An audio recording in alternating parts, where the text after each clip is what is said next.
My husband hit my best friend for staring at my chest while I was breastfeeding. The sound of that slap still reverberates in my ears, not because it hit me, but because it shattered the fragile piece of our baby's celebration dinner. I watched my best friend, Amy, get backhanded across the face, her head snapping sideways, all because she dared to glance at my chest. The absolute silence that followed was deafening. Amy, my lifelong friend, held her cheek, tears already blurring her eyes, and fled the room. But what truly twisted my gut was James's mother, Estelle. She actually defended him, muttering something about him protecting what's his. I found Amy in the bathroom, staring at her reflection. A perfect, angry red handprint was already blossoming on her face. Her voice, when she spoke, was barely a whisper, thick with fear. "What if he hits you next?" she asked.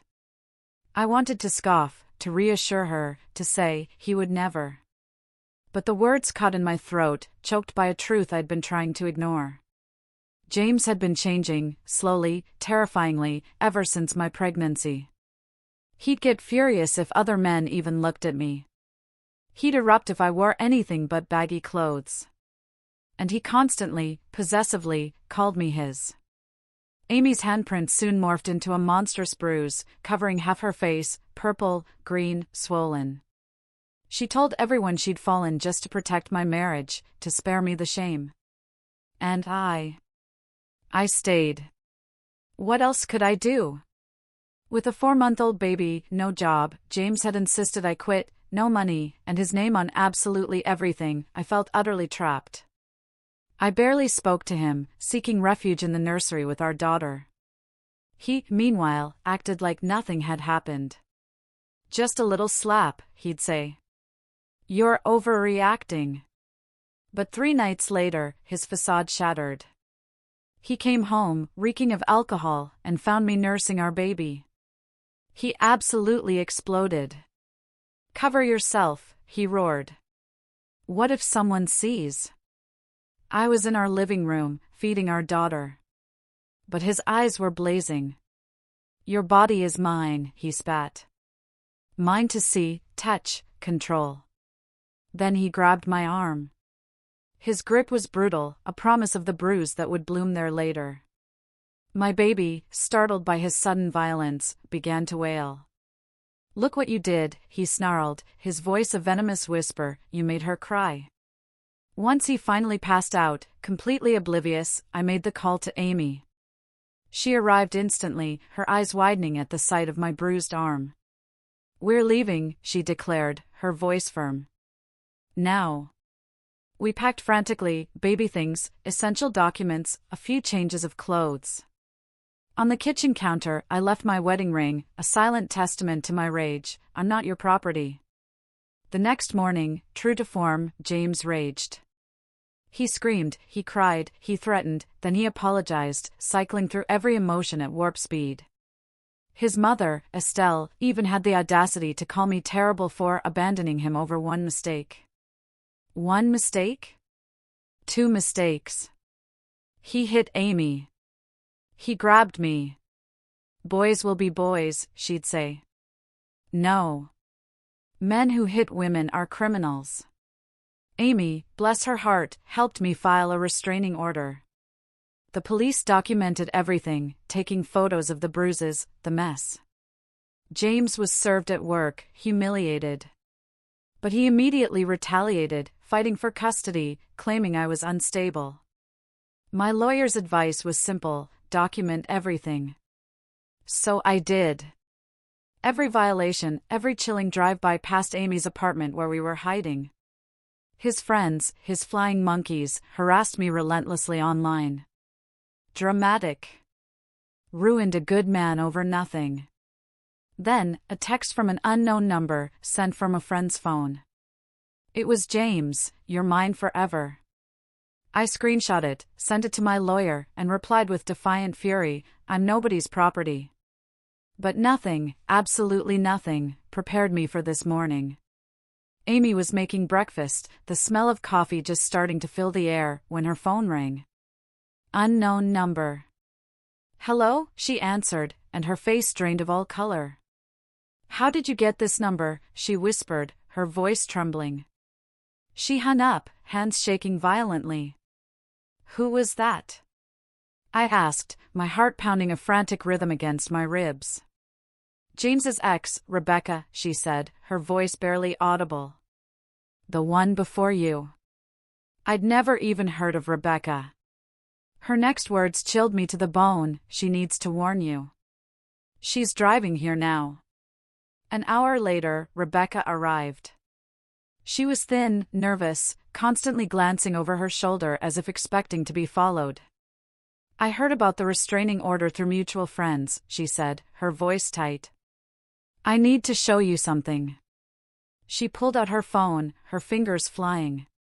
What she showed me made my stomach plummet. Photos of gruesome bruises, black eyes, split lips. Police reports. Hospital records. "This was me," she said, her voice flat. 3 years with James. He'd broken her ribs, fractured her eye socket. Always in places clothes would cover, she explained, except when he just lost control. "Why didn't anyone?" I started, my voice cracking. "His parents," she interrupted, a bitter laugh escaping her. "They paid me to disappear. $50,000 to sign an NDA, leave the state, never contact him again." She showed me the agreement. James's father's signature was at the bottom. "They've done this before," she said, her eyes dark. "They'll do it again." "But the restraining order." I stammered. "I have one, too." Rebecca pulled up a news article on her phone. "Read this." The headline screamed, "Local woman missing after violating NDA agreement." "That's my friend Melissa," Rebecca said, her voice hollow. "She tried to warn James's new girlfriend after me. Disappeared 2 days after breaking her NDA." "You think James?" I asked, the words barely a whisper.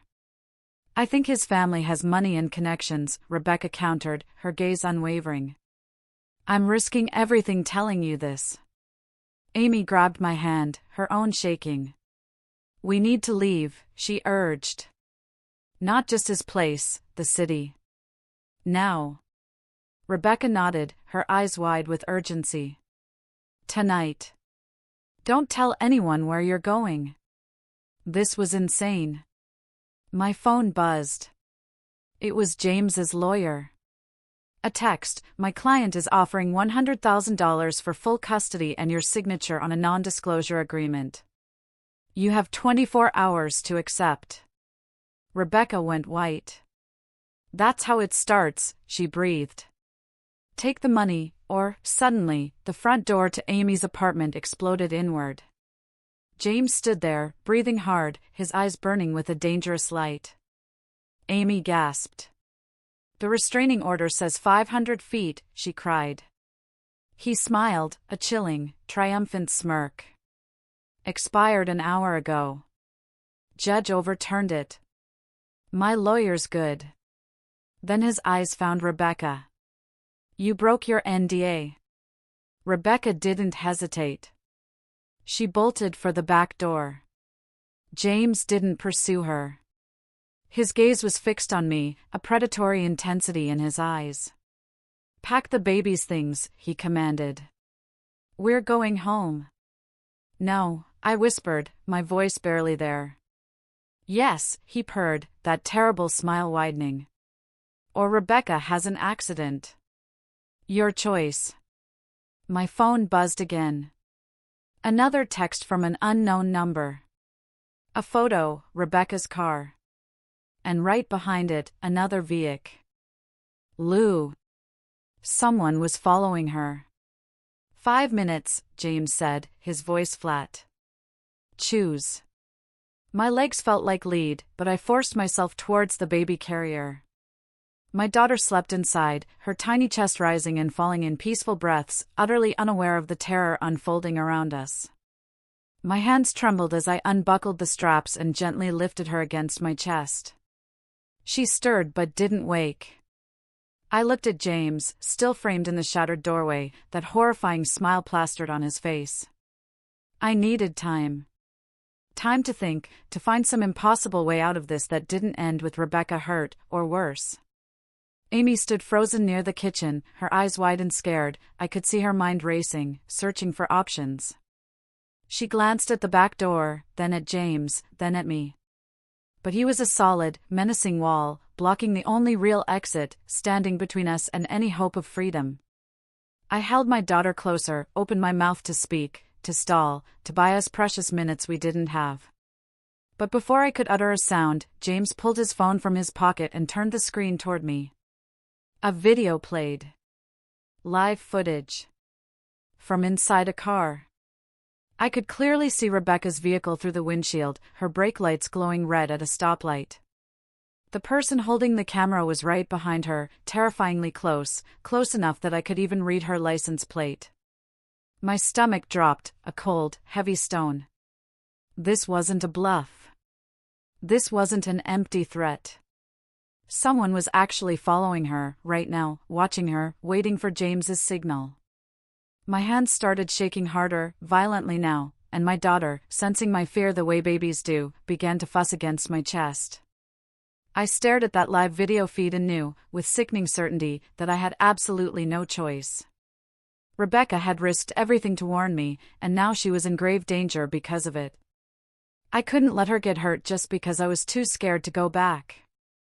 I swallowed hard, forcing the words out, each one a betrayal of my own will. I told James the first would come home with him, right now, if he called off whoever was following Rebecca. His smile widened, a truly monstrous sight. He made a quick call, speaking just 2 clipped words into the phone. Then he showed me the video again. The car behind Rebecca turned off at the next intersection and disappeared. Relief, sharp and sudden, flooded through me so fast I felt dizzy. But it was a toxic relief, poisoned with pure terror, because I had just agreed to walk back into that house, back under his suffocating control.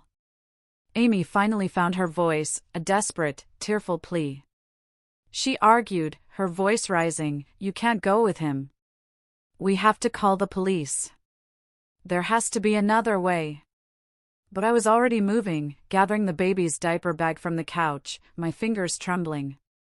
Diapers, wipes, bottles, anything I could grab, shoved in haphazardly. James watched every single move I made like a predator watching its prey, his eyes tracking my shaking hands as I packed. I forced myself to appear calm, even as panic screamed through every cell of my body. My daughter, picking up on the unbearable tension in the room, began to cry now. I bounced her gently, mechanically, while I worked. Amy kept talking, her voice growing higher and more scared. She grabbed my arm, tried to pull me toward her, away from James. I looked directly into her frantic eyes and, very quietly, mouthed 3 words, "Call the police." She blinked. And then, I saw it, a flash of understanding, of grim resolve, in her eyes. She let go of my arm and stepped back. I slung the diaper bag over my shoulder and walked toward James, my crying baby clutched tight in my arms. He placed his hand on my lower back, possessive and controlling, and guided me out the door. I didn't look back at Amy. I couldn't. I was afraid I would shatter completely if I did. James's car sat in the parking lot, the same black sedan he'd always driven. He opened the passenger door and waited, his gaze unwavering. I buckled the baby into her car seat in the back, then climbed into the front. The door closed with a heavy thunk, a sound that echoed the finality of a prison cell locking shut. James got into the driver's side, started the engine. We pulled out of the parking lot in complete, suffocating silence. My phone was still in my pocket. I pulled it out carefully, keeping it low, out of his line of sight. I opened my messages, found Rebecca's number from earlier. My thumbs flew across the screen, shaking uncontrollably. "He knows about the NDA. Someone was following you. Get somewhere safe. Hide. I'm sorry." I hit send, watching the message go through, a desperate plea into the void. But I wasn't fast enough. James glanced over, saw the phone in my hands. In a blur, he snatched it away, so quickly I had no time to react. He didn't even look at what I'd sent. He just rolled down his window and, with a casual flick of his wrist, threw my phone out onto the highway. I twisted in my seat, utterly helpless, watching it hit the pavement, shattering into 1,000 pieces, plastic and glass scattering across the road. Cars ran over the fragments, crushing them smaller and smaller until they were nothing. That phone was my last connection to help. To Amy. To anyone who could get me out. Now it was gone. I was completely cut off. James rolled the window back up, his face impassive, and kept driving as if nothing had happened. The house looked exactly the same when we pulled into the driveway. Same white siding, same black shutters, same perfectly trimmed lawn that James paid someone else to maintain. But standing on the front porch was Estelle, James's mother, dressed in pearls, looking like she was expecting company. She smiled when she saw us, but that smile didn't reach her eyes. Those eyes were cold, calculating, watching me like I was a problem she'd just solved. James parked and came around to open my door.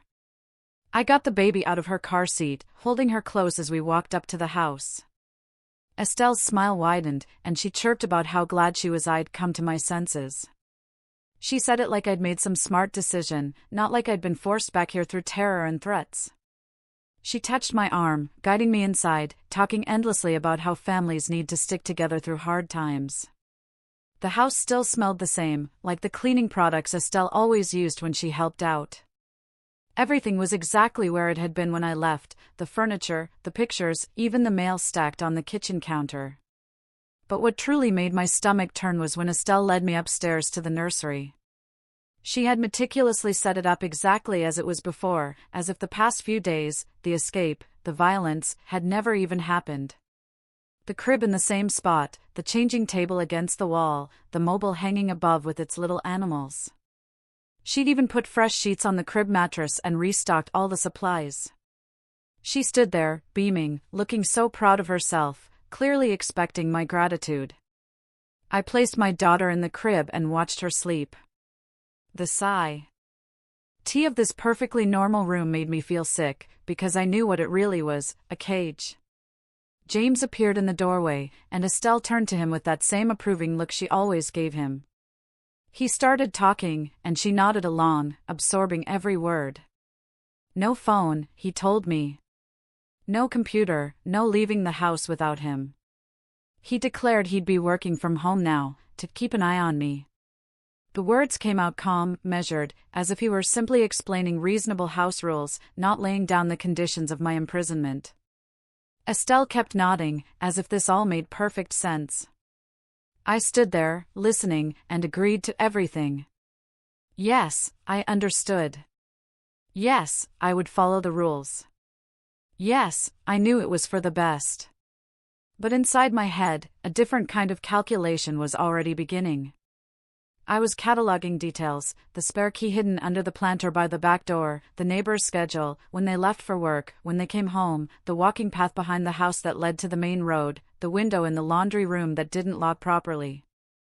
I filed away every single piece of information, every potential escape route, because I knew this wasn't permanent. I couldn't let it be permanent. Right now, I just needed to focus on keeping my daughter safe in this immediate, suffocating moment. James seemed satisfied with my compliant facade. He left to make some calls, and Estelle stayed with me, helping me unpack the diaper bag and put things away. She prattled on about how much better this was, how I'd see that James only wanted what was best for us. I made agreeable sounds, keeping my real thoughts locked away, deep inside. That first night back, I slept in the nursery with my baby. I told James the first wanted to be close to her, just in case she needed me during the night, and he allowed it. After he finally went to bed, I pushed the changing table in front of the door. It wasn't heavy enough to truly stop him if he decided to come in, but it would make noise, it would give me a warning. I lay on the small daybed against the wall and stared at the ceiling for hours. Every sound made me jump. The house settling. The heat kicking on. A car passing outside. Each noise could be James coming to the door. My daughter slept peacefully in her crib, completely unaware of the invisible chains tightening around us. She made little baby sounds in her sleep, soft and tiny movements. I watched her in the dim light from the nightlight and promised myself, with every fiber of my being, that I would get us out. I barely slept at all that night. When I did drift off, it was only for minutes before jerking awake again, my heart pounding, a drum solo of terror. But my daughter slept through everything, safe in her crib, and that, I realized, was all that mattered. By the way, if you're still with me, still holding your breath through this nightmare, make sure to hit that subscribe button. You won't want to miss the unbelievable twists and turns still to come in this story, or the others I have to share. The next morning came too fast. I heard James moving around downstairs, making coffee, starting his day. I fed the baby and changed her diaper, doing normal morning things that felt utterly wrong, surreal, in this situation. Then I heard voices at the front door. James's voice, calm and smooth, and another I didn't recognize at first. Then I heard Amy. Her voice was loud, angry, demanding to see me. I crept to the top of the stairs, the baby clutched tight in my arms, and listened. James's voice was a practiced performance of concerned calm as he explained that I had come home voluntarily and didn't want visitors. He sounded so reasonable. So concerned. I could see Amy through the railing, standing on the front porch, her bruised face looking even worse than before. The purple had spread, darkened. But she wasn't alone. A man in a suit stood next to her. Detective Garza. Hope, hot and fierce, sparked in my chest. Amy had called the police, just like I'd mouthed to her. But I stayed frozen at the top of the stairs, holding my breath, forcing myself not to move, not to react. Detective Garza said he needed to speak with me directly. James, unable to refuse without looking suspicious, stepped aside and let them in. I heard him call my name, telling me to come downstairs.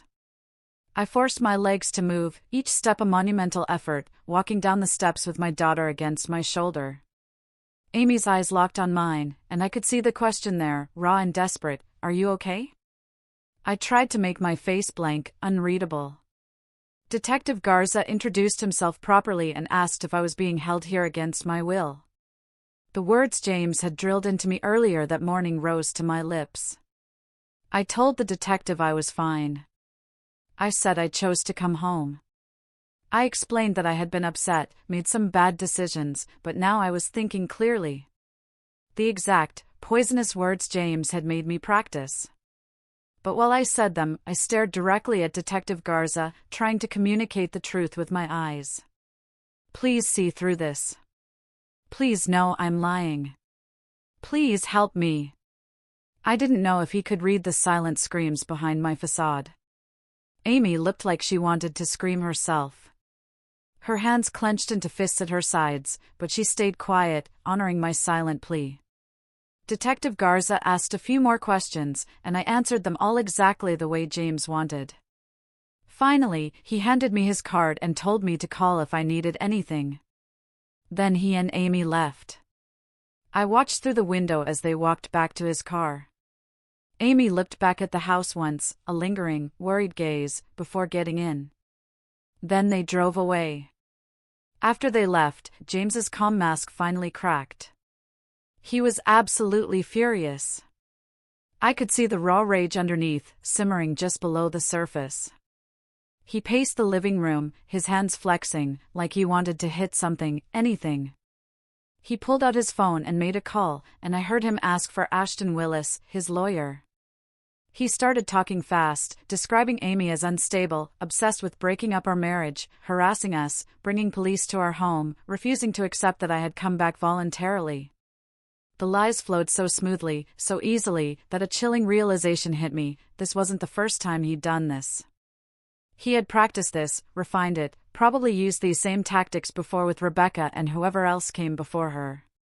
He talked about filing harassment charges, about getting a restraining order against Amy. He nodded along with whatever Ashton was saying on the other end. Then he hung up and looked at me. He smiled that cold, dangerous smile again and told me Amy had made a big mistake. I held my daughter tighter and said nothing. There was nothing I could say that wouldn't make things worse. I just stood there, letting him talk, already planning my next move in the back of my mind. The next morning, James left for his lawyer's meeting, and Estelle showed up 10 minutes later, as if she'd been waiting just around the corner. She walked through the house, meticulously checking windows and doors while I fed the baby in the nursery. She settled into the armchair across from me and started talking about how marriage requires sacrifice and loyalty. Her voice had this practiced, smooth quality, like she'd given this speech countless times before. She talked about supporting your husband through hard times and how modern women don't understand commitment anymore. I nodded along, making appropriate sounds while the baby nursed. Then Estelle mentioned, casually, that she'd had to learn these lessons herself when James's father was alive. She said, sometimes men get frustrated, and wives need to be understanding. She touched her wrist absently while she said it, and I saw a thin, white scar there, almost invisible against her pale skin. That's when I understood. James didn't invent this behavior. He learned it. He watched his father. And Estelle? She didn't just stay and defend it, she internalized it. And now, she was trying to teach me to do the same thing. The realization made my skin crawl, a sickening chill, but I kept my face neutral and thanked her for the advice. After Estelle finally left, I put the baby down for her nap and went to the nursery closet to grab extra blankets. I was reaching for the top shelf when my hand hit something hard in the back corner. I pulled out an old tablet, covered in dust, obviously shoved back there and forgotten. My hand shook as I turned it on. The battery was dead, but I found the charger in a drawer and plugged it in. 20 minutes later, it powered up. And miraculously, it still had internet access through the house Wi-Fi. My heart pounded so hard I could hear it echoing in my ears as I opened the email app. I composed a message to Verity, my lawyer, using careful, coded words that wouldn't trigger suspicion if James somehow saw it. I wrote about needing to discuss our daughter's medical records and mentioned specific details about the house layout and James's schedule that Verity would instantly recognize as a desperate call for help. I hit send and watched the message go through. Then I deleted the browser history, cleared the email cache, and powered the tablet down. I found a large stuffed elephant on the shelf and carefully opened the back seam. I slid the tablet inside and sewed it back up with thread from my small sewing kit. The elephant went back on the shelf, looking utterly innocent and harmless. 2 days crawled by in the same suffocating, relentless pattern. James set up his laptop at the dining room table, working from home, a constant, watchful presence. From there, he could see into the kitchen, the hallway to the nursery. Every time I moved, he looked up, tracking me with his eyes. I changed diapers, made bottles, did laundry, all while he watched. Estelle came by every afternoon with meals she'd prepared, setting the food on the counter, making comments about how much healthier I looked now. She'd say I had color in my cheeks again, and that the house felt warm and lived in. She told me this was where I belonged, taking care of my family. I smiled, I thanked her for the food, I complimented her cooking, and agreed that being home felt right. But inside my chest, a cold, silent rage was building, like pressure in a sealed container, waiting to explode. Every smile felt like swallowing glass. Every thank you tasted like poison. I kept it all locked down tight and played the role she, and James, wanted to see. On the third day, a knock on the door. James answered it, and I heard a woman's voice say she was from Child Services, doing a wellness check. James invited her in with perfect politeness, his practiced charm on full display. She introduced herself and said she just needed to see that the baby was healthy and the home environment was safe. James stayed right next to me the entire visit. The social worker asked questions about feeding schedules and sleep routines. James answered most of them, even though she directed the questions at me. She asked to see the nursery, and we took her upstairs. She looked around at the crib and changing table, then asked if she could hold the baby. I handed over my daughter and watched the social worker examine her gently, checking for any signs of distress or poor care. Then she handed the baby back and smiled. She told James she could see this was a loving home. As she turned to leave, she stumbled slightly and grabbed my arm to steady herself. I felt paper press into my palm. I closed my fingers around it, fast. The social worker apologized for being clumsy and headed downstairs. After she left, I went to the bathroom and unfolded the tiny note. "Help is being arranged," it said, in small, neat print. I flushed it down the toilet and washed my hands twice, a desperate hope blooming in my chest. That afternoon, while the baby napped, I was tidying up the nursery when I noticed a small black device tucked behind the baby monitor. It was about the size of a quarter with a tiny red light. I picked it up carefully and turned it over. A recording device. My stomach dropped. I checked the bookshelf and found another one, wedged between books. A third was stuck under the changing table. James had been recording everything. Every word I said in this room. Every phone call I might have tried to make. Every conversation with visitors. The sheer violation of it was sickening. I put all the devices back exactly where I found them. From now on, I only talked about baby care and household tasks when I was in the nursery or anywhere else in the house. My real thoughts stayed locked inside my head, where he couldn't reach them. The house phone rang while James was in the shower that evening. I answered it fast, before it could wake the baby. Rebecca's voice came through, a frantic whisper. She said she'd gone into hiding, but she'd sent evidence to Detective Garza before she disappeared.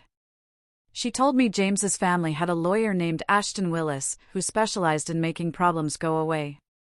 She started to say something else, but the line went dead. I hung up and stood there, staring at the phone, my mind racing. Ashton Willis. I needed to remember that name. That night, James came home with flowers, pink roses, already in a clear vase. He set them on the kitchen counter and told me he was sorry for being so strict lately. He said he just loved me so much that the thought of losing me made him crazy. He pulled me close, kissed my forehead, his hands gentle on my back. I recognized this. Rebecca had described it, the cycle of abuse. Explosion, then remorse, then the honeymoon phase where everything seems perfect. Then the tension builds again until the next explosion. I was in the honeymoon phase now. I leaned into his embrace and told him I understood. I said I loved him, too. The lies came easier than they should have. Over the next few days, I started complying with every single rule James set. I asked permission before doing anything. I wore the clothes he picked out. I initiated affection and acted happy when he touched me. I made his favorite meals and kept the house spotless. Estelle. He noticed the change when she came by. She told me approvingly that I seemed to have adjusted my attitude.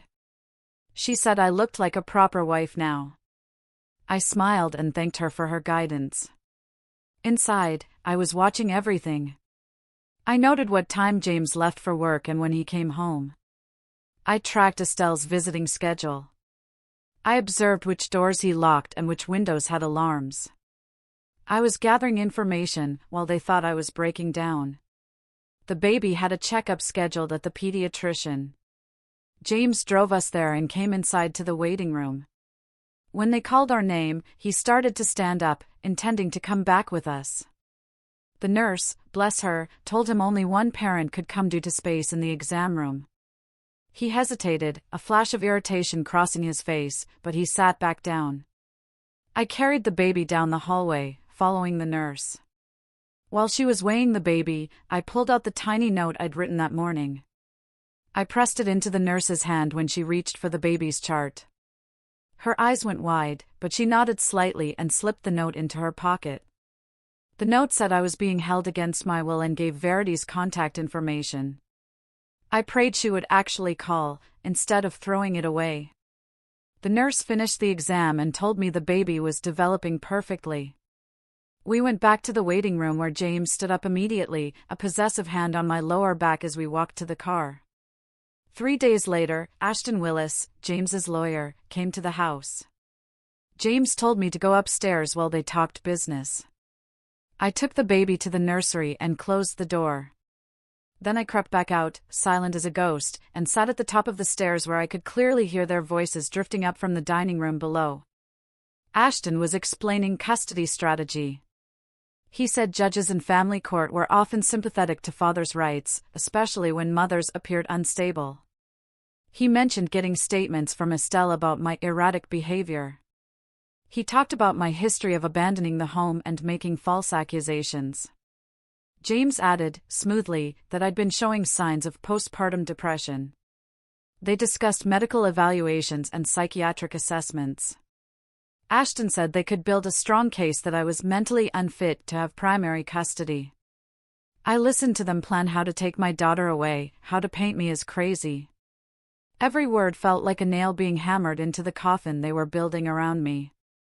I went back to the nursery before they finished, held my baby close, burying my face in her soft hair as she slept in my arms. The next afternoon, Estelle arrived with 3 large photo albums tucked under her arm. She walked straight into the living room and placed them on the coffee table without asking. James told me to sit with his mother and listen. I carried the baby over and sat on the couch while Estelle opened the first album. Page after page showed James as a little boy, birthday parties with perfect decorations, school pictures where he smiled with his teeth showing, family vacations at beaches and theme parks. Estelle pointed to each photo, her voice laced with pride, telling me stories about what a gentle child he was, how he never threw tantrums, how he always shared his toys, how he cried when he saw hurt animals. Her voice had this polished, practiced quality, like she'd rehearsed these stories 1,000 times. I nodded and made the right sounds while she talked. Then she opened the second album, and I saw James as a teenager, still smiling in every photo, still looking perfect. Estelle turned a page, and there was a family photo from some holiday. James stood next to his father. I stared at the man in the picture. He had the same build as James, the same jaw, the same way of standing with his shoulders back. But it was his eyes that made my breath catch in my throat. Cold. Flat. Even while he smiled. The exact same eyes James had when he looked at me now. Estelle kept talking about her wonderful son, but I couldn't stop looking at that photo of his father.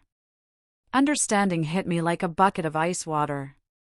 James learned this. Someone taught him how to be this way. 2 days later, James told me to dust his office. He sat at the dining room table, positioned perfectly to watch the hallway while I worked. I took the cleaning supplies and went into the office. I started with the bookshelves, just as he'd expect. Then I moved to the desk.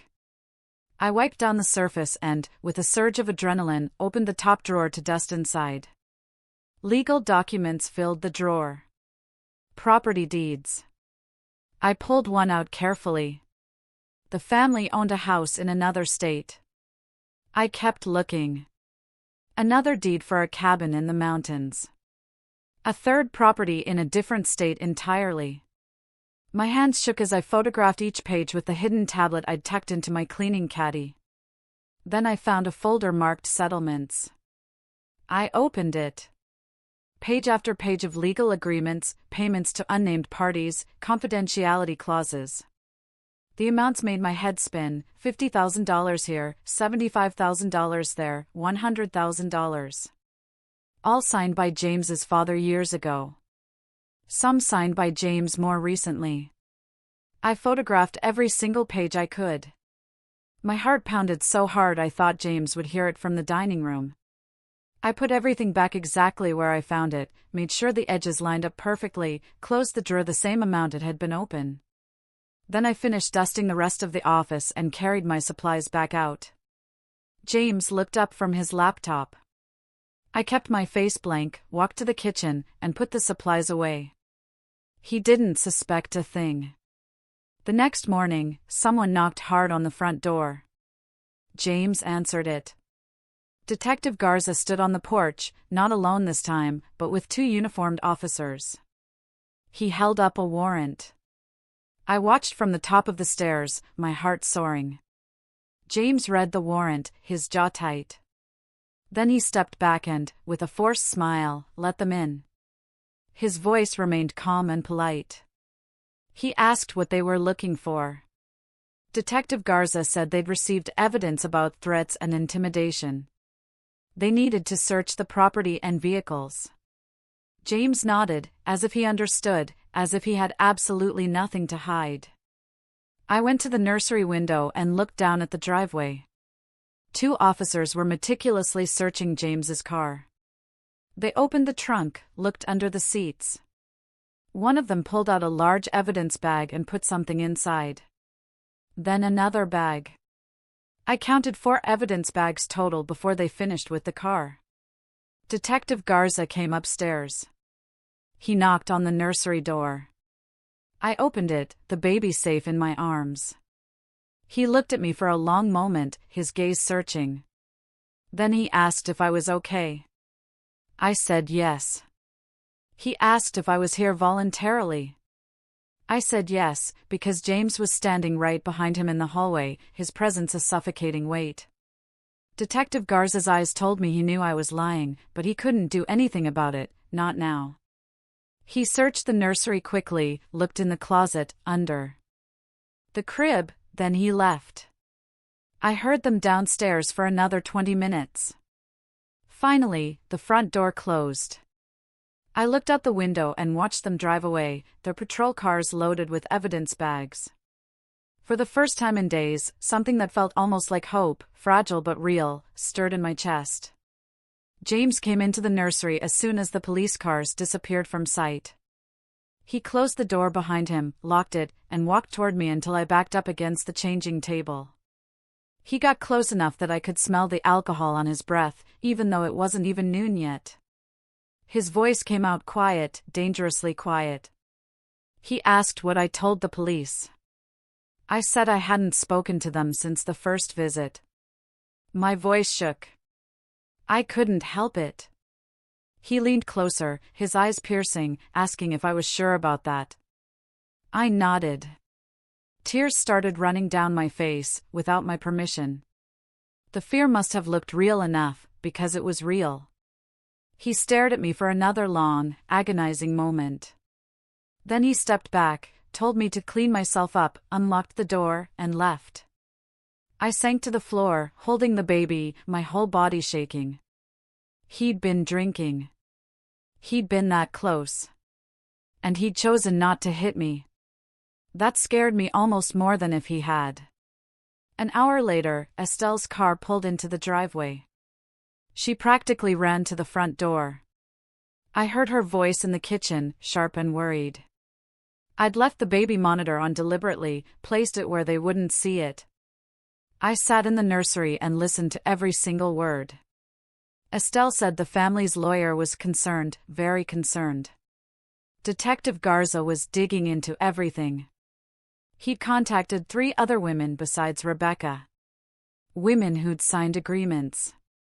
Women who'd taken money. James asked if any of them were talking.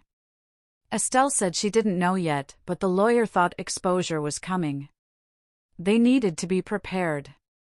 James's voice got hard, cold. He said they'd handled this before. They'll handle it again. Estelle reminded him that his father wasn't here anymore to make problems disappear. James said he was perfectly capable of handling his own problems. Then Estelle said something I had to replay in my head to believe. She said there were 3 other women, total. 3. Besides Rebecca. 4 victims before me. The number made me feel sick to my stomach. That afternoon, James told me I could call Amy. He sat right next to me on the couch while I dialed, putting the phone on speaker so he could hear everything. Amy answered on the first ring. Her voice sounded exhausted. I asked how she was doing. She said she was okay, but tired. I told her I was fine, that I'd come home to work things out, that I appreciated her help, but James and I needed to handle things as a couple. The words tasted like poison, each one a lie. Amy was quiet for a moment. Then she said she understood, that she'd be there if I needed anything. I thanked her and told her I'd call again soon. Before we hung up, Amy said she'd been getting messages. Strange messages from numbers she didn't recognize, telling her to mind her own business, telling her to stop interfering. I looked at James. His face showed nothing but perfect concern, his eyebrows drawn together with worry. He asked Amy if she'd reported the messages to police. She said yes. He said good, that she should definitely keep reporting any harassment. We said goodbye. James took the phone from my hand and turned it off. He told me I'd handled that very well. The next day, a woman I didn't know came to the house. She rang the doorbell around 2 o'clock in the afternoon. James answered. The woman said she was an old family friend, that she'd heard he'd gotten married and wanted to stop by with congratulations. James invited her in. His voice was too polite, too careful.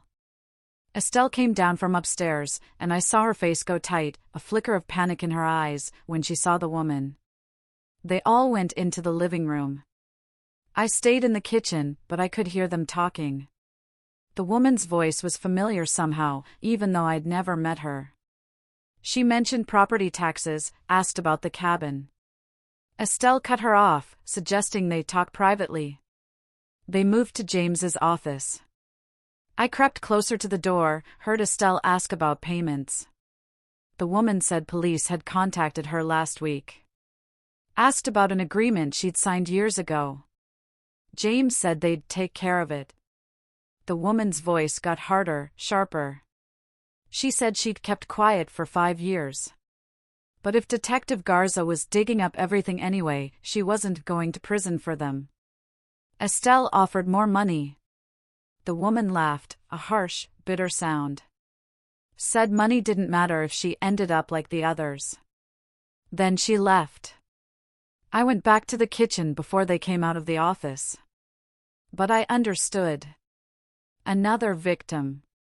Another woman who'd taken money to stay quiet. And now she was scared enough to warn them. That night, James touched my shoulder while I was washing dishes. My whole body went rigid. I couldn't breathe. My vision tunneled, the world spinning into a terrifying blur. The panic attack hit so fast I didn't have time to hide it. James noticed immediately. He grabbed my arm, his voice sharp, asking what's wrong with me?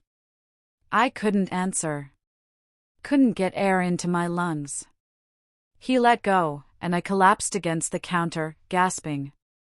Estelle came into the kitchen, looked at me, then at James.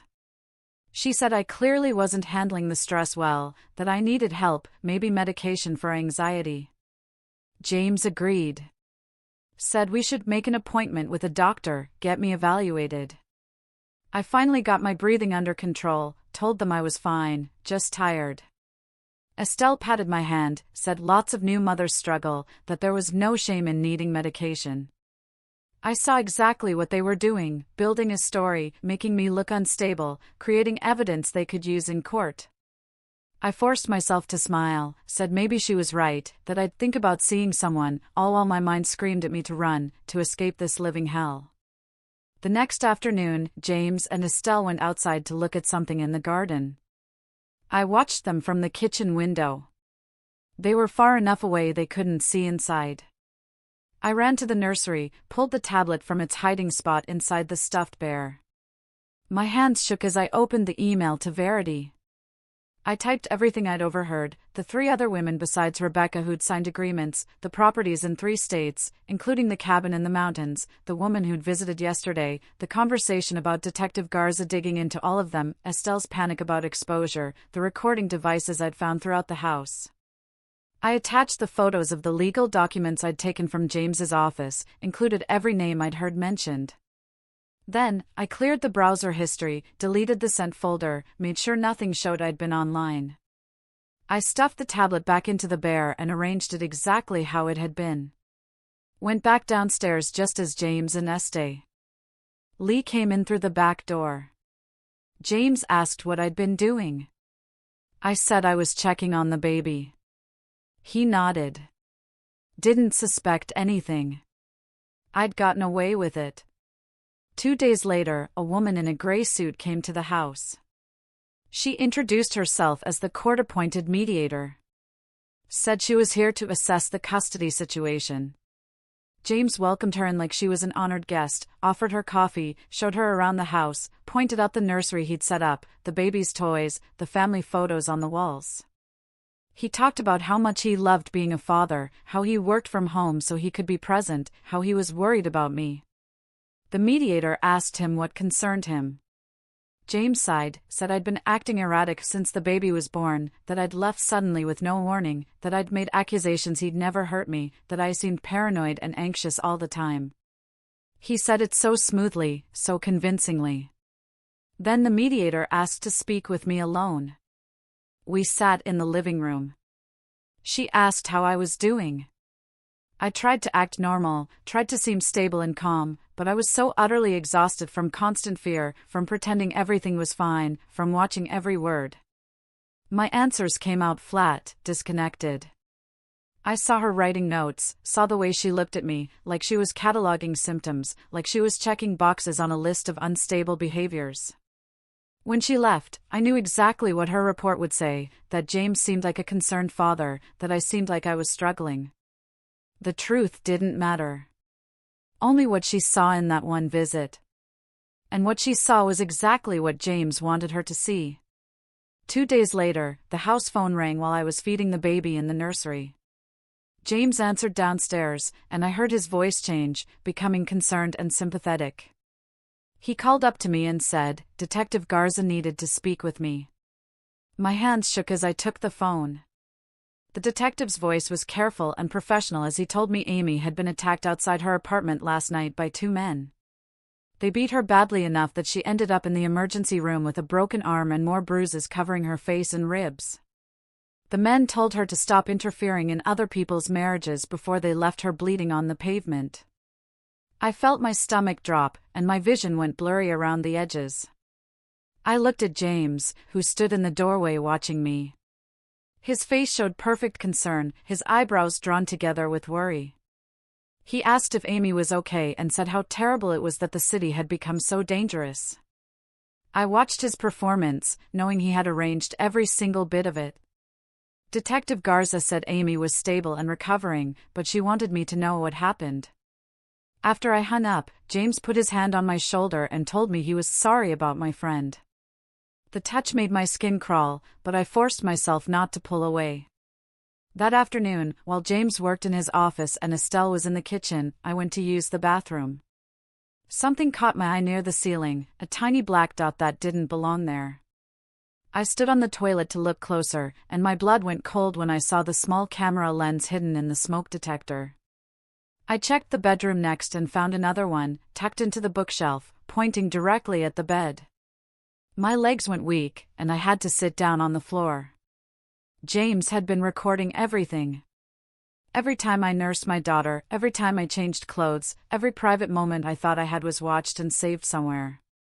The violation made me physically sick, and I barely made it back to the toilet before I threw up. But I couldn't let him know I found them. I flushed the toilet and washed my face, then went back to my daily routine, feeling his eyes on me through those lenses. Every movement felt exposed and dirty. I changed the baby's diaper, knowing he was watching.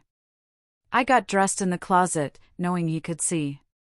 The cameras turned my own home into a prison where even my body wasn't my own anymore. 3 days later, a process server came to the door while we were eating lunch. James signed for the papers, and his face went dark red as he read them. Verity had managed to get an emergency hearing scheduled, and James had to appear in court in 3 days. He slammed the papers down on the table hard enough to make the dishes jump. Estelle picked them up and read through them, her mouth getting tighter with each page. James turned to me, his voice quiet and dangerous, and asked how my lawyer got such detailed information about the house and our daily routine. I kept my face completely blank and said I didn't know, that I hadn't been able to contact anyone. Terror ran through me that he would find the tablet hidden in the stuffed bear. He stared at me for a long minute, and I forced myself to meet his eyes without flinching. Finally, he looked away and told Estelle they needed to call Ashton Willis immediately. That night, Estelle moved into the guest room with 2 suitcases. She told me cheerfully that she would be staying until after the court hearing to help with the baby and provide support, but I knew exactly what she was really there for: round-the-clock supervision. I lost even the small moments of privacy I'd had before, when James was in his office or asleep. Estelle watched me constantly, with cold, calculating eyes. She followed me from room to room. She sat in the nursery while I fed the baby. She stood outside the bathroom door. I understood then that she wasn't just enabling James. She was actively participating in keeping me trapped. She wanted me broken and compliant so her son could have his perfect family. As the court date got closer, James's behavior became increasingly erratic. He started drinking heavily every night, sitting in the living room with a bottle while he raged about ungrateful wives and interfering lawyers who didn't understand family loyalty. His words got louder and angrier as the nights went on. I kept the baby in the nursery with the door locked, listening to his voice rise and fall through the walls. Twice he came upstairs and pounded on the nursery door, demanding to see his daughter. The first time he yelled that she was his child and I had no right to keep her from him. The second time he just beat on the door with his fists until the wood shook in its frame.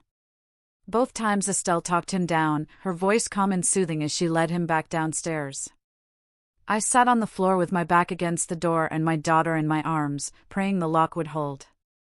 The night before the court hearing, James came into the nursery after I'd put the baby down to sleep. He pulled a chair close to where I sat and told me exactly what I was going to say to the judge.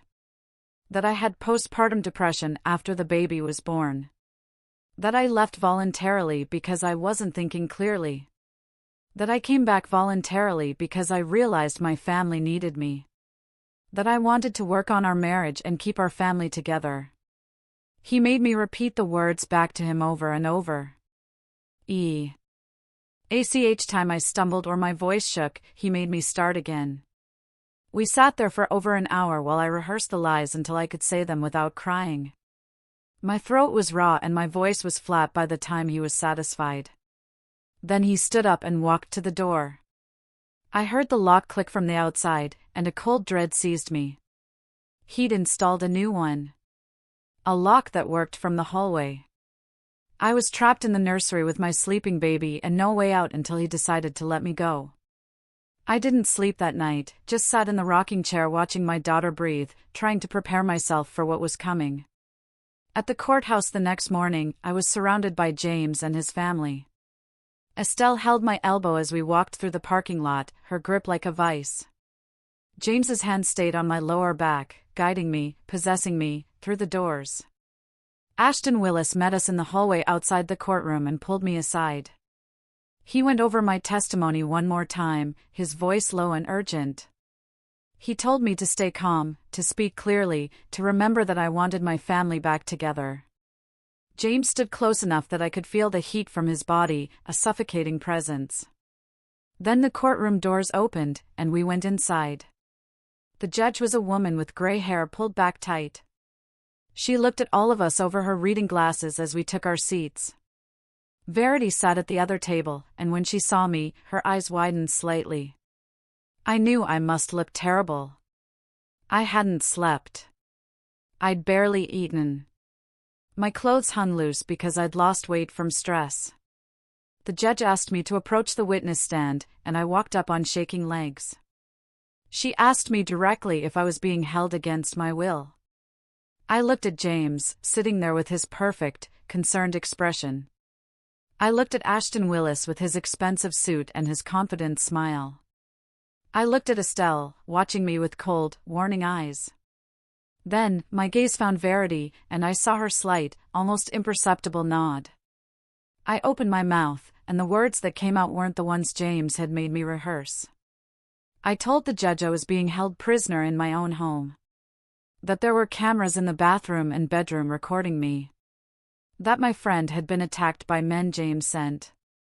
That there were other women before me who'd signed agreements to stay quiet. That James's mother was helping keep me trapped. That I feared for my life and my daughter's safety. I watched James's perfect mask crack as I spoke. His face went from concern to shocked, then to pure, unadulterated fury. He started to stand, but Ashton Willis grabbed his arm, pulling him back down. The judge held up her hand for silence and, her voice calm but firm, asked me more questions. I answered every one truthfully, and with each word, my voice grew stronger, more resolute. I told her about Rebecca and the NDA, about finding the legal documents, about the recordings Detective Garza had seized, about everything I'd been too scared to say before. The judge's face grew harder with each answer. When I finished, she ordered an immediate investigation and granted me temporary custody right there. She issued a new restraining order and called for court security. James exploded out of his chair, tried to reach me, screaming that I was his wife, that I belonged to him, that I couldn't do this. It took 3 security officers to restrain him. Verity grabbed my arm and rushed me toward a side door. I could still hear James screaming threats as we ran down a back hallway. Detective Garza was waiting at a side entrance with a patrol car running. Verity handed me and the baby into the back seat and told me she'd meet us at the shelter. As we pulled away, I could still hear James's voice echoing from inside the courthouse. Detective Garza drove fast through city streets while I held my daughter, trying to process that we'd actually, impossibly, gotten away. He took us directly to a domestic violence shelter on the other side of town. The building looked like a regular house from the outside, but it had security cameras and reinforced doors. A woman met us at the entrance and introduced herself as Madison Keeley, the shelter director. She had kind eyes and a firm handshake. She led us inside to a small private room and explained the shelter rules. No one could know we were here. No visitors without approval. No posting on social media. No contact with James or his family. Strict security protocols for coming and going. Resources available for legal help and counseling. As she talked, I felt the fear and tension I'd been holding for weeks finally break through. I started crying, deep, racking sobs, and I couldn't stop. Madison put her arm around my shoulders while I sobbed, my daughter held tight in my arms. For the first time in weeks, we were behind locked doors that James didn't control. We were actually safe. For the moment. Madison gave me time to cry myself out, then showed us to a small bedroom with a crib already set up. She brought me water and tissues and told me to rest. After she left, I sat on the bed, holding my daughter, feeling the quiet, profound safety of the room around us. Later that evening, Madison brought me a new phone with a restricted number that couldn't be traced. I called Amy, and she answered on the first ring.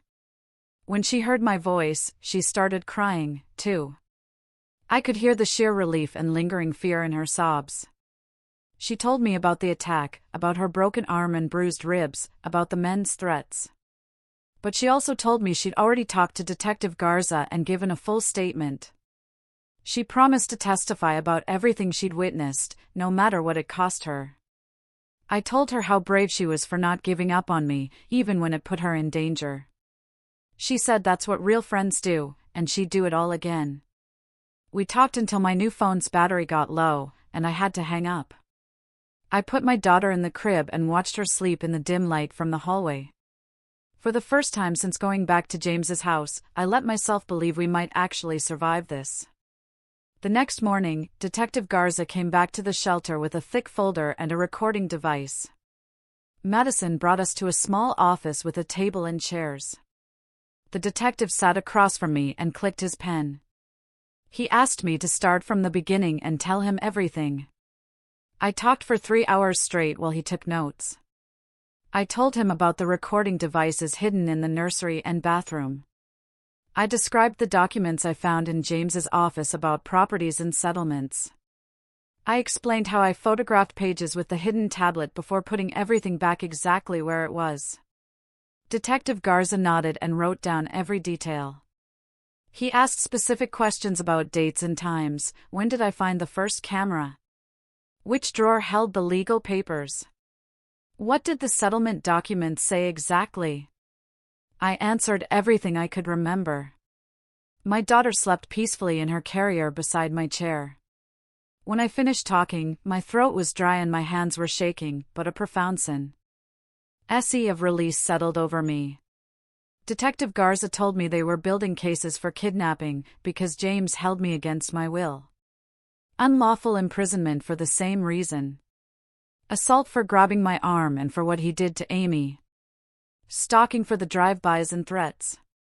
He said Rebecca agreed to testify despite her NDA. She was willing to risk the settlement money if it meant stopping James's family from hurting more women. That made me cry because she was risking everything to help me. The second day of interviews, Detective Garza brought new information. The woman who came to the house during my imprisonment was named Liliana Sanderson. She was one of 4 previous victims who all signed NDAs with James's family. Now that they knew about each other, they were all cooperating with police. Liliana had been with James 6 years ago. Another woman named Carol dated him 4 years back. Then Rebecca 3 years ago. Then someone between Rebecca and me whose name I didn't catch. Each of them had similar stories. Controlling behavior that got worse over time. Physical violence that escalated. Threats when they tried to leave. Then James's parents showing up with a lawyer and a check. $50,000 to sign papers and disappear. Detective Garza spread photos across the table, hospital records showing broken bones and black eyes. Police reports that were filed, then mysteriously dropped. Bank statements showing large payments from James's father's accounts. Together, all our stories painted a clear, terrifying picture. This was not just one bad relationship. This was a pattern of abuse, enabled by family money and influence. James hurt women, and his parents paid to cover it up. For the first time, I actually believed he might face real punishment. Not just a slap on the wrist or a fine his family could easily pay. Real consequences that might keep him away from me and my daughter. 3 days after the court hearing, I was in the shelter common room with my daughter when the security alarm blared. Madison rushed in and told everyone to move away from windows. Through the glass, I saw James's car in the parking lot. He was walking toward the building. The restraining order said he had to stay 500 feet away, but here he was, boldly violating it. Madison was already on the phone with police. James reached the front door and started pounding on it, his fists thudding against the reinforced metal. The reinforced lock held. He yelled that I was his wife and I had to come out. That I belonged to him and no judge could change that. Security cameras recorded everything. Other women in the shelter, terrified, moved their children to back rooms. I stood at the window, holding my baby, watching James lose control. He kicked the door, punched the glass, screamed threats about what he would do when he got inside. But the security system worked exactly like Madison said it would. Police cars pulled up within 4 minutes. Officers got out, hands on their weapons, their faces grim. James was still yelling when they grabbed his arms. He fought them as they pushed him against his car. I watched through the window as they put handcuffs on his wrists. He kept screaming that I was his wife, that I belonged to him, that they could not do this. His voice sounded high and desperate. The words that used to paralyze me with fear now just sounded pathetic, small, and weak. The officers put him in the back of their car. One of them came inside to take statements from Madison and me. I described exactly what I saw and heard. The officer wrote it all down. He said James would be charged with violating the restraining order. That was a criminal offense that could mean jail time. The next day, Verity called to tell me about the bail hearing. Ashton Willis tried to get James released. He argued that James was a respected member of the community, that he had no prior criminal record, that he was not a flight risk. But the prosecutor presented overwhelming evidence, photos of my bruises, Amy's hospital records, statements from Rebecca and the other victims. The judge looked at everything and denied bail. She said James posed a clear threat to public safety. That given his family's money and resources, he was absolutely a flight risk. Detective Garza called me after the hearing. He said James would be held for at least 30 days while the investigation continued. Maybe longer, depending on what charges the prosecutor filed. 30 days. For 30 days, I did not have to look over my shoulder. I did not have to check every car that drove past. I did not have to wake up at night wondering if James found where I was staying. 30 precious days to build a new life without constant fear. Madison sat with me the next morning and helped me fill out forms for emergency assistance, food stamps so I could buy groceries, medical coverage for me and my daughter, cash assistance to help with basic needs. She explained each form and what documents I needed. Then she showed me information about job training programs. There was one for medical billing that met 3 times a week, another for office administration, a third for early childhood education. All of them provided childcare during classes. I could bring my daughter, and someone would watch her while I learned.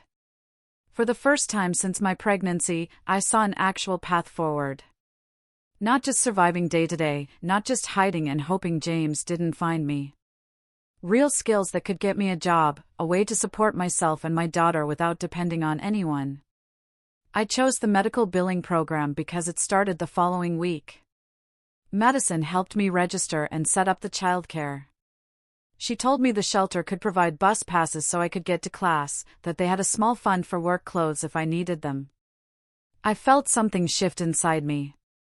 Not hope exactly, more like possibility. Like maybe I could actually do this. That afternoon, Verity came to the shelter with more paperwork. She was filing for divorce and sole custody. Given everything that had happened, she was confident the court would rule in my favor.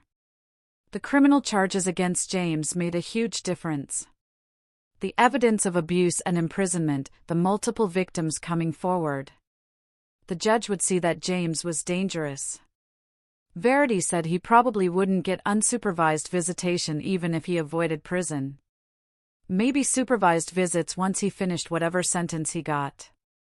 Maybe nothing at all if we could prove he was a threat to our daughter. The process would take months, maybe a year or more.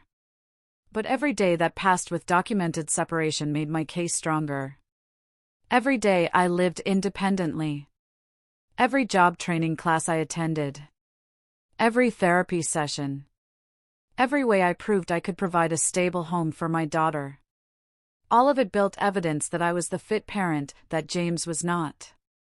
Verity told me to keep records of everything, save every document, note every milestone, take photos of our life at the shelter and later wherever we moved, create a paper trail showing my daughter was safe and cared for and thriving away from her father. The following week, I had my first therapy appointment. The shelter connected me with a counselor who worked specifically with domestic violence survivors. Her office was in a building near the shelter, small and quiet with comfortable chairs and soft lighting. She asked me to tell her what brought me there. I started talking, and I couldn't stop. Everything poured out. How James changed during my pregnancy. The control and jealousy. Hitting Amy. Grabbing my arm. Forcing me back to his house. The cameras and recordings. Being locked in the nursery. The fear that never, ever went away. When I finished, the counselor looked at me with kind eyes.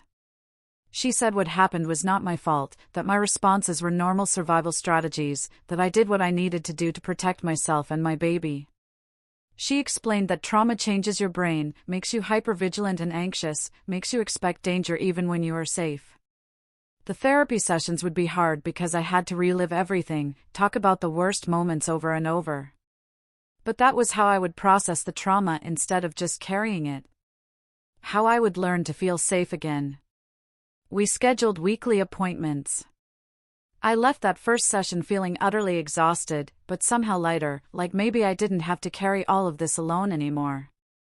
2 weeks after James's arrest, Rebecca came to visit me at the shelter. Madison approved her as a safe visitor. We sat in the common room with my daughter playing on a blanket between us. Rebecca looked different from the last time I saw her.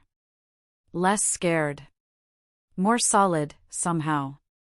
We cried together, tears flowing freely, about everything we both went through. She told me breaking her NDA might cost her the settlement money. James's parents were already threatening to sue her for violating the agreement. Their lawyer sent letters demanding she stop cooperating with police. But Rebecca said seeing James arrested made it all worth it. Knowing he was locked up and couldn't hurt anyone else. I told her she saved my life by warning me that if she hadn't risked everything to tell me the truth, I might still be trapped in that house, or worse. We held hands and cried, and my daughter crawled between us, making happy baby sounds. Rebecca asked if she could visit regularly, if we could stay friends after this over. I said yes immediately. She was the only person who truly understood what James was capable of, what his family would do to protect him. 3 weeks after my escape, Amy was released from the hospital. Her arm was in a cast, and her face still showed fading bruises, yellow and green where the purple had been. She came to the shelter as soon as she could walk without help. Madison let her in, and we met in the common room. Amy moved slowly and carefully. Her ribs were still healing, but she smiled, a genuine, wide smile, when she saw me. We sat together on the couch with my daughter between us. The baby reached for Amy's cast and patted it gently. Amy told me she would do it all again, taking me in when I left James, calling the police, everything that led to her attack. She said that's what real friendship means, being there even when it's hard, even when it's dangerous. I told her I would spend the rest of my life being grateful for her courage, that she could have turned me away, but she didn't. She risked everything to help me and my daughter get free. We sat together for hours, talking and watching the baby play, making plans for when I moved out of the shelter. Amy said I could stay with her again if I needed to, that her door was always open. For weeks after the court hearing, I got a call from the prosecutor's office. They wanted me to testify at a grand jury hearing. The grand jury would decide if there was enough evidence to indict James on the felony charges. The prosecutor explained that grand jury testimony was secret. James and his lawyer would not be there. It was just me and the prosecutor and the jury members. I agreed immediately. I wanted James held accountable for everything he did, not just to me, but to Rebecca and Liliana and all the others. Verity came to the shelter that evening to prepare me. She explained what kinds of questions the prosecutor would ask, how to answer clearly and calmly. She told me to focus on facts, not emotions, to describe what happened without breaking down. We practiced for 2 hours. She asked me the hard questions, made me tell the story over and over until I could get through it without crying, until my voice stayed steady when I talked about being locked in the nursery, about the cameras in the bathroom, about James's hands on my arm. By the end, I was exhausted, but I was ready. Ready to tell the truth and let the jury decide if James deserved to be punished. The grand jury hearing took place in a small room with wood paneling and uncomfortable chairs. 12 people sat in 2 rows facing me. The prosecutor stood beside a table covered in documents and evidence photos. I held a tissue in my lap, but I did not cry. Verity sat in the back row. She gave me a small nod when I looked at her, a silent encouragement. The prosecutor asked me to state my name for the record. Then she asked me to describe my relationship with James. I started with the celebration dinner, the night he hit Amy. I described the bruise on her face, the purple and green marks that lasted for weeks. I told them about James grabbing my arm while I nursed our daughter, about the bruises he left on my skin. The prosecutor showed me photos the police took. I identified each mark and explained how it happened. Then she asked about leaving. I described packing our things while James was passed out, leaving my ring on the counter, the note I wrote. The prosecutor asked about the restraining order. I explained how James violated it constantly, the drive-bys of Amy's apartment, the texts from his friends' phones, the messages saying I belonged to him. She showed the jury screenshots I had saved, every violation meticulously documented with dates and times. Then she asked about Rebecca. I told them about her warning, the photos of her injuries from James, the NDA his parents paid her to sign, the missing woman who tried to warn James's next girlfriend. The prosecutor presented Rebecca's medical records, hospital reports showing broken ribs and a fractured eye socket. Police reports Rebecca filed years ago. The grand jury members leaned forward in their seats. Some of them took notes. Others just stared at the evidence photos, their faces grim. I described the day James broke into Amy's apartment. How the restraining order had expired just an hour before. How his lawyer got it overturned. How James threatened Rebecca's life if I didn't come with him. The prosecutor showed them the photo someone sent me, Rebecca's car with another vehicle following close behind. Then I described being held at the house. James taking my phone and throwing it out the car window. Estelle waiting at the house with a chilling smile. The new rules James laid out. No phone, no computer, no leaving without permission. The cameras I found. Hidden throughout the house, in the bathroom, in the bedroom, in the nursery where I slept with my daughter. The prosecutor presented the devices police recovered during their search. She asked me to identify each location where I found them. I pointed to photos of the bathroom, the bedroom, the nursery. The grand jury members looked disgusted. One woman covered her mouth with her hand. I told them about the recordings, how James monitored every conversation, how I found the device hidden in a stuffed animal, how I had to be careful about every single word I said. The prosecutor asked about Detective Garza's visit. I described how James coached me on what to say. How he stood right there while I told the detective I was fine. How I tried to communicate the truth with my eyes, but I couldn't say the words. Then I described the day Detective Garza came with a warrant. How they searched the property and took evidence. How James cornered me afterward, asking what I told police. The alcohol on his breath. The cold, simmering rage in his eyes. How close he got to hitting me again. The prosecutor asked about Estelle. I described her constant supervision, her insidious comments about family loyalty and supporting husbands, her casual mention of learning these lessons herself years ago, how she watched me every moment, how she brought meals and made pointed remarks about wives staying in their place. The testimony lasted 3 agonizing hours. The prosecutor asked hundreds of questions. She showed photo after photo, document after document, medical records and police reports and text message screenshots. By the end, my voice was hoarse, my hands ached from gripping the tissue, but I got through it without breaking down. The prosecutor thanked me. She told the grand jury they would deliberate. Verity walked me out to the hallway. She said I did well, that my testimony was clear and detailed, that the evidence was overwhelming. 2 days later, Verity called with the results. The grand jury indicted James on multiple felony charges: kidnapping, assault, stalking, unlawful imprisonment. The prosecutor told Verity this was one of the strongest cases she had seen. The evidence was thorough. The testimony was compelling. Multiple victims with similar stories, a clear pattern of abuse enabled by family money. I hung up the phone and sat on my bed at the shelter. My daughter was napping peacefully in her crib. I looked at her innocent face. For the first time since leaving James, I felt like justice might actually happen. The next week brought new problems. A woman I didn't know called the shelter asking for me. Madison took the message. The woman said she was calling on behalf of Estelle. She had an offer to discuss. Madison told her I was not taking calls. The woman called back 3 more times. Each time Madison refused to put her through. Then letters started arriving. The shelter staff screened all mail. They showed me envelopes with law firm return addresses. Inside were offers: drop the charges and Estelle would pay me $200,000. Work out a private custody arrangement, sign an agreement never to discuss the case publicly. I refused immediately. I told Madison to document every attempt, every phone call, every letter, every offer.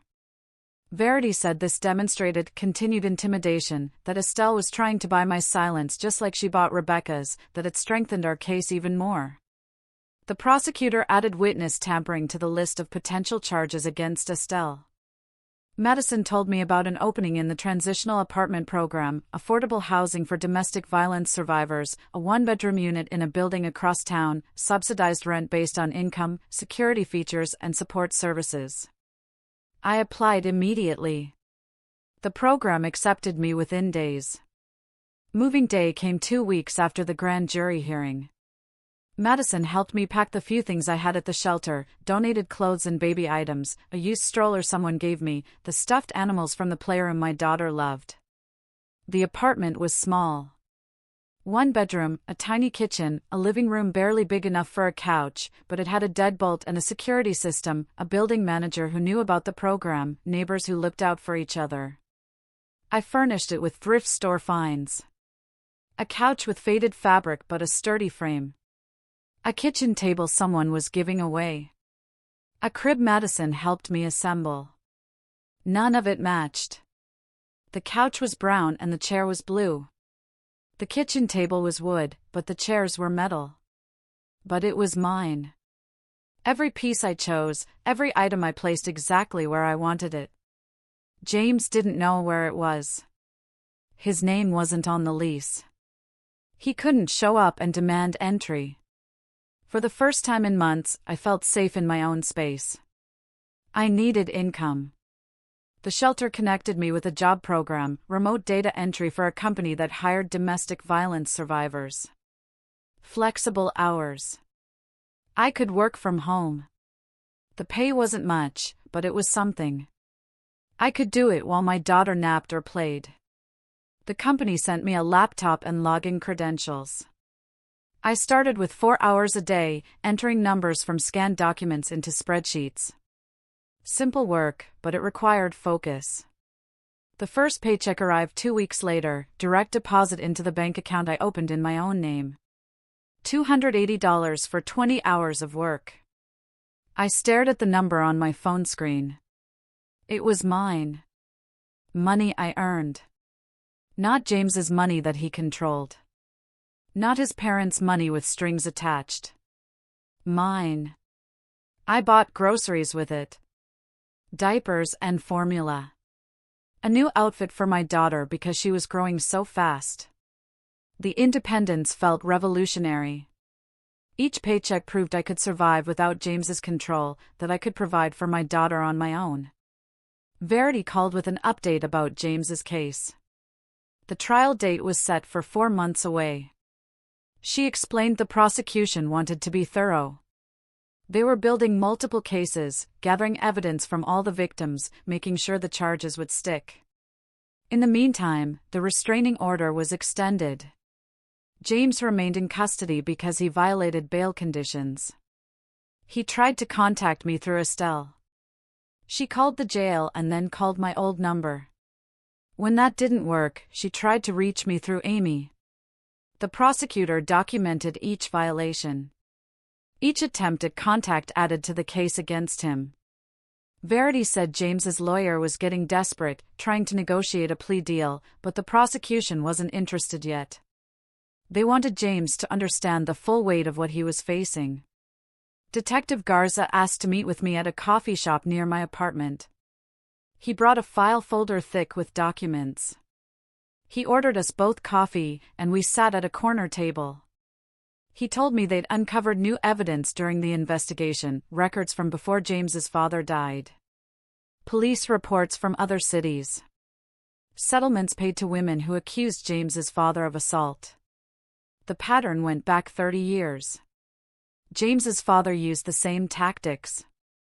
Isolate women, control them, hurt them. Dage asked him to allocute to each charge, which meant he had to admit, out loud, what he did.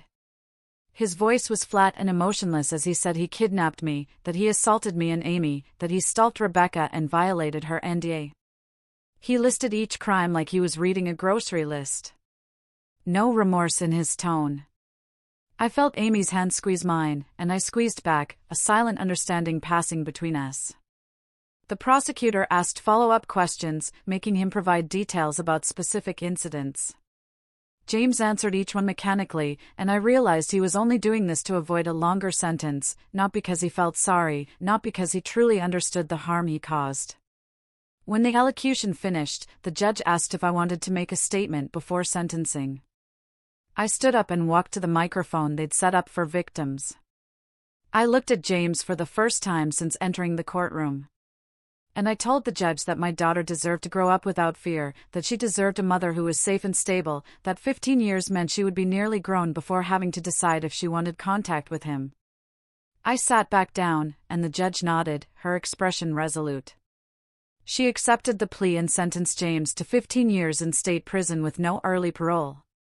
She made a point of saying that the survivors who came forward showed remarkable courage and that domestic violence would not be tolerated in her courtroom. 2 officers moved forward to take James away, and he turned to look at me one last time, a desperate, confused look in his eyes. But I was already standing up to leave. Because he was no longer the most important thing in my life. My daughter was waiting with the babysitter, and I needed to get back to her. Verity finalized my divorce over the next few weeks, and the custody arrangement was part of the plea deal. James's parental rights were terminated completely, which meant he could never petition for visitation or try to be part of my daughter's life. The legal bills came to over $20,000, which seemed impossible until Verity told me about a domestic violence legal fund that covered most of it. I set up a payment plan for the remaining $3,000, paying $200 a month. It would take over a year to finish, but it was manageable with my job at the shelter. Around the same time, I heard through Verity that Estelle was charged with conspiracy and intimidation of witnesses. The prosecutor had evidence that she knew about the surveillance of Rebecca and had helped coordinate some of James's actions. Estelle took a plea deal that included 2 years of probation and a restraining order keeping her away from me and my daughter. Verity mentioned that Estelle was selling the family house to pay her legal fees, and I felt nothing but relief. My daughter would never have to be around that toxic influence or hear Estelle's twisted excuses for James's behavior. 6 months after James's sentencing, I moved into my own apartment outside the transitional program. I had been working full-time in an office job that provided benefits and child care assistance, and I saved enough for a security deposit and first month's rent. Amy helped me move my donated furniture and thrift store finds into the small 2-bedroom unit. We ordered pizza and ate it sitting on the floor of my empty living room while my daughter crawled between us, giggling. Then my daughter pulled herself up using the wall and took 3 wobbly steps toward Amy before falling on her bottom. We both cheered, and my daughter clapped her hands and laughed. It was the first time she walked, and I was so glad Amy was there to see it. The apartment was mine. My name on the lease. My furniture inside. My daughter taking her first steps in our home. Nobody could take it away or use it to control me. A few months into working full-time, I enrolled in community college classes toward a degree in social work. I wanted to help other women escape situations like mine, to be the person who understood what they were going through because I had lived it. The schedule was exhausting with work during the day, classes 2 evenings a week, and parenting the rest of the time. But I was building a future where I wasn't just surviving anymore. I was actually living, with purpose and goals that were mine, not something James decided for me. My daughter started daycare at the college's child care center, which made the logistics easier. She played with other kids while I sat in classes, learning about trauma responses and legal advocacy. Rebecca called me one Saturday and asked if I wanted to volunteer at the domestic violence shelter where Madison worked. She had started going once a week to help new residents navigate the legal system and understand their options. I agreed, and we went together the following weekend. Madison introduced us to 3 women who had recently left abusive partners, and we spent the afternoon explaining restraining orders, custody processes, and safety planning. One woman asked how long it took before the fear went away, and I told her honestly that I still had bad days, but they were getting fewer. Sharing my story with women who were where I was a year ago hurt, but it also felt healing. And I could see in their eyes that my survival gave them hope, that they could survive, too. Rebecca and I made plans to volunteer together every other Saturday, and Madison said the shelter needed people like us who truly understood what the residents were facing. My daughter's first birthday arrived on a warm spring day, and I threw her a small party at my apartment. Amy came early to help me set up decorations and balloons. Rebecca arrived with a cake she had baked herself. Verity stopped by between court hearings with a beautifully wrapped present. Detective Garza came with his wife, bringing a giant stuffed animal that my daughter immediately hugged. Madison brought flowers and stayed for an hour before heading back to the shelter. 3 women from my support group came with their own children, and the apartment filled with noise and laughter. I watched my daughter smash her face into the cake while everyone sang happy birthday, and I looked around at all the people who had helped save us. The community that formed around my crisis and carried me through it was now celebrating this milestone with me. My daughter would grow up knowing these people, seeing what real support and friendship looked like. I started sleeping through the night without nightmares most of the time around then. I could hear unexpected noises like a door closing or footsteps in the hallway without panicking that James was coming for me. The constant vigilance that made me check locks 3 times and jump at shadows was fading, slowly but surely.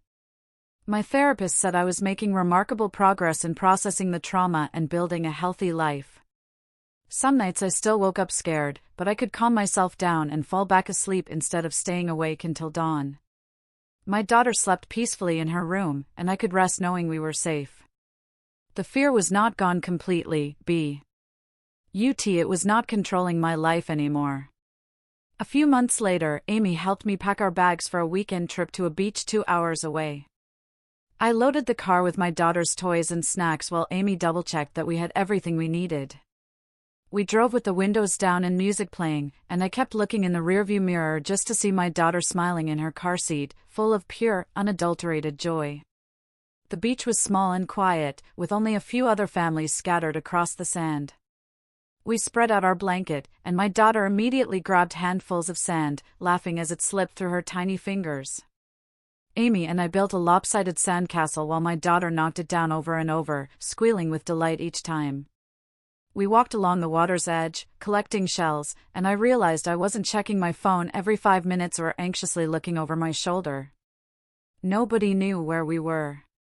Nobody was tracking my location or demanding explanations. I could just exist in this moment with my daughter and my best friend. And the freedom of it made my chest feel light, unbound.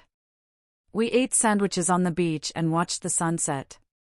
And when my daughter fell asleep against my shoulder, I understood that this simple, peaceful weekend was something I had never truly experienced before. 2 years later, I walked across the stage in a black cap and gown to accept my associate degree in social work. My daughter sat in the front row, wearing a little pink dress, clapping her hands together and calling out for me, "Mama! Mama!" Amy was next to her, recording everything on her phone, tears streaming down her face. I shook hands with the college president and held up my diploma, looking out at the small, beautiful crowd of people who had helped me get here. I had a job starting next month at a nonprofit that helped abuse survivors navigate the legal system and find resources. My apartment was small, but it was mine, with my name on the lease and locks that only I controlled. I had friends who showed up when I needed them, a fiercely loyal support system, and a daughter who would grow up watching me build a life on my own terms. The future wasn't perfect, and I still had hard days, but it belonged to me. That's how my story played out. It was a long, terrifying journey, but I came out the other side, stronger and more myself than ever before. But I know everyone's experience is different, and some of you might have a totally different perspective or an even wilder story. So, tell me in the comments below, what would you have done in my place? Have you ever had to fight for your freedom in a way you never expected? I really want to hear your thoughts.